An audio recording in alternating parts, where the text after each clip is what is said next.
ഒടുവിൽ ട്രംപ് സമ്മതിച്ചു. George സോറസിൻ്റെ fund ഇറങ്ങിയിട്ടുണ്ട്. ജോ ബൈഡനുമായി ബന്ധപ്പെട്ട് ചില വിവരങ്ങൾ ട്രംപ് പങ്കുവയ്ക്കുന്നുണ്ട്.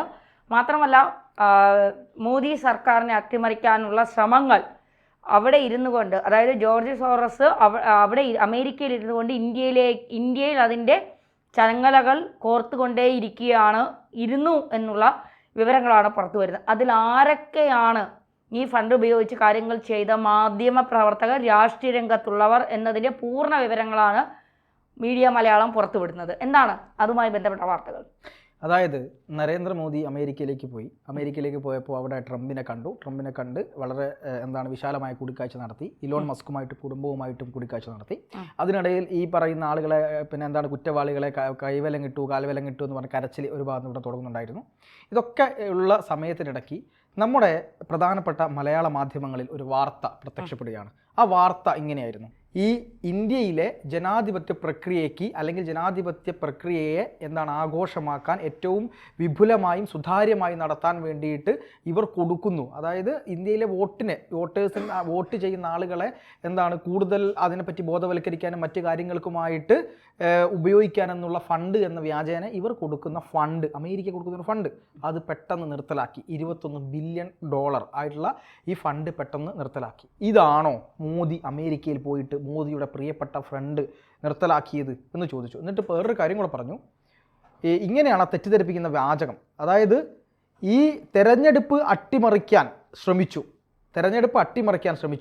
ഇന്ത്യക്കുള്ള ഫണ്ട് ട്രംപ് റദ്ദാക്കി. ഇത് വായിക്കുന്ന ഒരാൾക്ക് എന്താണ് തോന്നുക? ഇന്ത്യയുടെ ഗവൺമെൻറ്റോ ഭരിച്ചുകൊണ്ടിരിക്കുന്ന ആളുകളോ എന്തോ ഒരു തെരഞ്ഞെടുപ്പ് അട്ടിമറിക്കാൻ ശ്രമിച്ചു, അതുകൊണ്ട് തന്നെ ആ ഒരു ഫണ്ട് റദ്ദാക്കി എന്നുള്ളതാണ് നമ്മൾക്ക് മനസ്സിലാവുക. ഇതിൻ്റെ അടിയിൽ വന്നിട്ട് കുറേ അധികം ആളുകൾ വന്നിട്ട് നരേന്ദ്രമോദി എത്രയോട് തെറിയാണ്, പിന്നെ ഈ കുറേയധികം പരിഹാസമാണ്. അസലായി പോയിട്ട് എന്തായി, ഇത് ട്രംപ് വരെ കണ്ടുപിടിച്ചു എന്നൊക്കെ പറഞ്ഞിട്ട്. യഥാർത്ഥത്തിൽ സത്യസന്ധമായി പറയുകയാണെങ്കിൽ സംഭവിച്ചത് മറ്റൊന്നാണ്. രാഹുൽ ഗാന്ധിയുടെ മുത്തശ്ശനാണ് എന്ന് പറയപ്പെടുന്ന ഒരാളാണ് ഈ ജോർജ് സോറോസ് എന്ന് പറയുന്നത്. ജോർജ് സോറോസ് എന്ന് പറയുന്ന ഒരു കടൽ കിഴവൻ. അയാളാണ് ഈ ലോകത്തെ മൊത്തം നിയന്ത്രിക്കണം, ലോകത്ത് മൊത്തം താൻ ഇഷ്ടപ്പെടുന്ന ഭരണം വരണം, തൻ്റെ ഇംഗിതങ്ങൾ മാത്രം നടപ്പിലാക്കണമെന്ന് പറയുന്ന ഒരു കടൽ കിഴവനാണ് ഈ പറയുന്ന ജോർജ് സോറോസ്. ഈ ബംഗ്ലാദേശിലെ അട്ടിമറിക്ക് പിന്നിൽ ഫണ്ട് കൊടുത്ത് സഹായിച്ചത് ജോർജ് സോറോസ് ആണ്. അവിടെ അമേരിക്കയിൽ ട്രംപ് അധികാരത്തിൽ വന്നതിന് ശേഷം ഈ ബംഗ്ലാദേശിനുള്ള ഫണ്ട് നിർത്തലാക്കിയപ്പോൾ ഞങ്ങൾ സഹായിക്കാമെന്ന് പറഞ്ഞുകൊണ്ട് ബംഗ്ലാദേശിലേക്ക് പോയി ബംഗ്ലാദേശിനെ സഹായിച്ചത് അലക്സ് സോറോസ്, അതായത് ജോർജ് സോറോസിൻ്റെ മകൻ അലക്സ് സോറോസ് ആണ്. ഇതുപോലെ തന്നെ സോറോസിന് തെറ്റിപ്പോയൊരു രാജ്യം എന്ന് പറയുന്നത് അമേരിക്കയുടെ ഈ പ്രാവശ്യത്തെ തെരഞ്ഞെടുപ്പ് മാത്രമാണ്. അതായത് ബൈഡനെ പുറത്താക്കാതിരിക്കാൻ വേണ്ടി, ബൈഡനെ സംരക്ഷിക്കാൻ വേണ്ടി സോറോസ് ആവുന്ന വിധത്തിലും കളിച്ചു നോക്കിയെങ്കിലും അമേരിക്കൻ ജനങ്ങളുടെ പ്രത്യേക ഒരു നാഷണാലിറ്റി, അതായത് ഈ ദേശീയതയോട് അതിഭയങ്കരമായ ഒരു കൂറ് വന്ന തെരഞ്ഞെടുപ്പായതുകൊണ്ട് തന്നെ ട്രംപ് അധികാരത്തിലേക്ക് വന്നു എന്നുള്ളതാണ് നമ്മൾ മനസ്സിലാക്കേണ്ടത്. ഇലോൺ മസ്കും ട്രംപിനെ പിന്തുണച്ചു. ഈ പറയുന്ന സോറോസുമായിട്ട് ഈ ഇലോൺ മസ്കൊക്കെ ഇടഞ്ഞു നിൽക്കുകയാണ്. രണ്ട് വിരുദ്ധ ശക്തികളാണ് ഇവർ രണ്ടുപേരും. ഈ സോറോസ് ഈ ബൈഡൻ മുഖേന അമേരിക്കയിൽ നിന്ന് ഈ ഫണ്ട് കൊടുത്തിരുന്നത് യഥാർത്ഥത്തിൽ ഇവിടുത്തെ ഇന്ത്യ മുന്നണിക്കും അതുപോലെ തന്നെ രാഹുൽ ഗാന്ധി, അതുപോലെ തന്നെ ഇവിടെയുള്ള പ്രതിപക്ഷ കക്ഷികൾ, പിന്നെ ഒപ്പം ഇവിടെയുള്ള ചില എൻ ജി ഒകൾക്കാണ് ഡയറക്റ്റ് കൊടുക്കുന്നത്. അല്ലാതെ ഇന്ത്യ ഗവൺമെൻറ്റിന് ചെലവഴിക്കാൻ കൊടുക്കുന്നതല്ല. ഇന്ത്യയിലെ ഏതെങ്കിലും ഒരു പൊതു സ്ഥാപനത്തിന് ഈ നമ്മുടെ ഇന്ത്യയിലെ വോട്ട് ബാങ്കുമായി ബന്ധപ്പെട്ട് അവിടെ ഒരു വലിയ പ്രവർത്തനം നടത്താൻ കൊടുക്കുന്ന ഫണ്ടല്ല ഇത്. സത്യത്തിൽ എൻ ജി ഒകൾ എനിക്കറിയാലോ, ഏറ്റവും കൂടുതൽ തട്ടിപ്പ് നടക്കുന്ന മേഖലയാണ് എൻ ജി ഒകൾ എന്ന് പറയുന്നത്. ആ എൻ ജി ഒകൾക്കാണ് ഈ ഫണ്ട് കൊടുക്കുന്നത്. ഈ എൻ ജി ഒകൾ ആർക്കൊക്കെ ഈ ഫണ്ട് കൊടുക്കുന്നുണ്ട്, എന്തൊക്കെ കൊടുക്കുന്നുണ്ട് എന്നതിൻ്റെ കൃത്യമായ വിവരം അമേരിക്ക മനസ്സിലാക്കിയിട്ടുണ്ട്.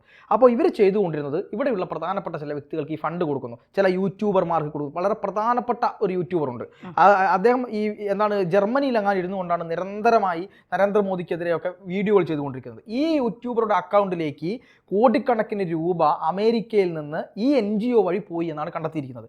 എന്തിനാണ് ഈ ധ്രുവ് റാത്തി എന്ന് പറയുന്ന ഈ മനുഷ്യൻ്റെ അക്കൗണ്ടിലേക്ക് ഇങ്ങനെ പണം പോയത് എന്നുള്ളതിൻ്റെ അന്വേഷണം പിന്നാലെ വരും. അപ്പോൾ ആദ്യം ധ്രുവ് റാത്തിയെ വാഴ്ത്തിക്കൊണ്ടിരുന്നവർ ഇയാൾക്ക് മോദിയെ വിമർശിച്ചാൽ മതി, എന്തിനായിരുന്നു ധ്രുവ് റാത്തിയൊക്കെ ഇങ്ങനെ ചെയ്തുകൊണ്ടിരുന്നത് ഒരു ചോദ്യമായിരുന്നു. പക്ഷെ പിന്നിലുള്ള കാര്യം കൃത്യമായി ഇപ്പൊ മനസ്സിലായിട്ടുണ്ട്. അതുപോലെ തന്നെ പുറത്തുള്ള ചില മലയാളി യൂട്യൂബർമാരുടെ പേരുകൾ കേൾക്കുന്നുണ്ട്. അന്വേഷണത്തിലാണ് മോദി സർക്കാർ എന്നും കേൾക്കുന്നുണ്ട്. അതെ, കേൾക്കുന്നുണ്ട്. അത് നമുക്കറിയാം ആരാണ് ആ കാനഡയിൽ ഇരുന്നുകൊണ്ട് വീഡിയോ ഒക്കെ ചെയ്യുന്ന ചില മലയാളികളായിട്ടുള്ള ആൾക്കാർ എന്നുള്ളത് അന്വേഷിച്ചാൽ മനസ്സിലാവും. അപ്പം ഇത്തരം ചില യൂട്യൂബ് ആൾക്കാർക്ക് കൊടുത്തിട്ടുണ്ട്. അതുപോലെ തന്നെ ഇന്ത്യയിലെ പാർലമെന്റിൽ ഒരു ചോദ്യത്തിന് അവിടെ നിന്ന് മെസ്സേജ് വരും ഫോണിലോട്ട്, ആ ചോദ്യം പാർലമെന്റിൽ ഉന്നയിക്കണം, എന്നിട്ട് അതിന് കുഴവാകുന്ന ഒരു MP നമുക്കുണ്ടായിരുന്നു.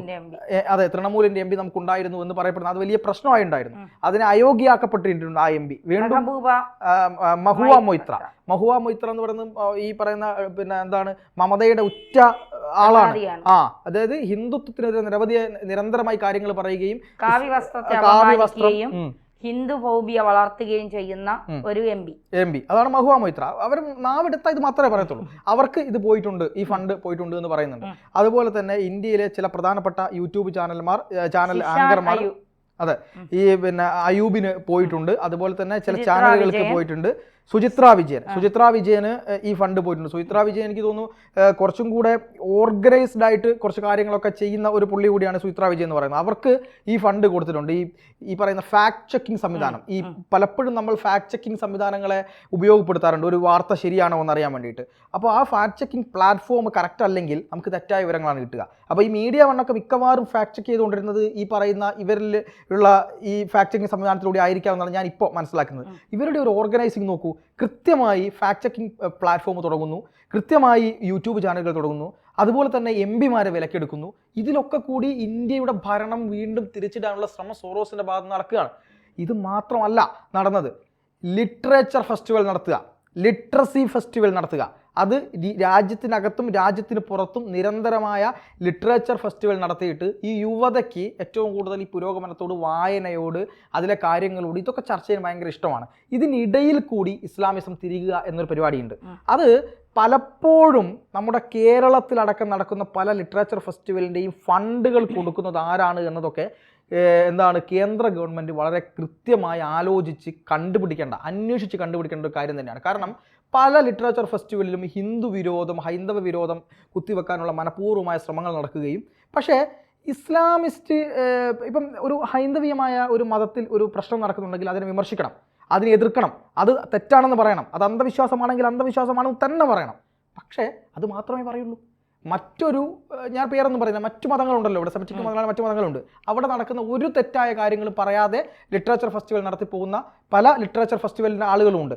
ഇത്തരത്തിലുള്ള ലിറ്ററസി ഫെസ്റ്റിവൽ നടത്താൻ വേണ്ടി സോറോസിൻ്റെ ഫണ്ട് ഉപയോഗിക്കപ്പെട്ടിട്ടുണ്ട് എന്ന് വളരെ കൃത്യമായിട്ട് മനസ്സിലായിട്ടുണ്ട്.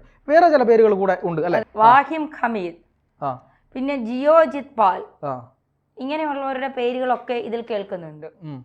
അപ്പോൾ ഇങ്ങനെയുള്ള ഈ ജിയോജിത് പാൽ എന്ന് പറയുന്ന അമേരിക്കയിലെ ഒരു പ്രധാനപ്പെട്ട ആളാണ്. അപ്പോൾ അമേരിക്കയുമായി ബന്ധപ്പെട്ട അമേരിക്കയിലെ ഓർഗനൈസ്ഡ് ആയിട്ടുള്ള പല കാര്യങ്ങളെയും ഉപയോഗപ്പെടുത്തിക്കൊണ്ട് കാര്യങ്ങൾ ചെയ്യാൻ വേണ്ടിയിട്ട് നിൽക്കുന്ന ഒരാളാണ് ഈ ജോയോജിത് പാൽ എന്ന് പറയുന്ന മനുഷ്യൻ. ഇദ്ദേഹത്തിനും ഈ ഫണ്ട് പോയിട്ടുണ്ട് എന്നാണ് പറയുന്നത്. ഇങ്ങനെ ഇന്ത്യയിലെ തെരഞ്ഞെടുപ്പ് അട്ടിമറിക്കാൻ സോറോസിന്റെ ഫണ്ട് കൃത്യമായി ഇന്ത്യയിലേക്ക് വന്നിരിക്കുന്നു. അത് മോദി അമേരിക്കയിൽ പോയി ട്രംപിനോട് പറഞ്ഞ്, മസ്കിനോട് പറഞ്ഞ് അത് പൂട്ടിക്കെട്ടിയിരിക്കുന്നു. അതാണ് ഇവിടുത്തെ മാധ്യമങ്ങൾ അയ്യോ പോയേ എന്ന് പറഞ്ഞ് മോദിക്കെതിരെ അലക്കാൻ നോക്കിയത്. കളി നടക്കില്ല എന്ന് മോദി പഠിപ്പിച്ചിരിക്കുന്നു.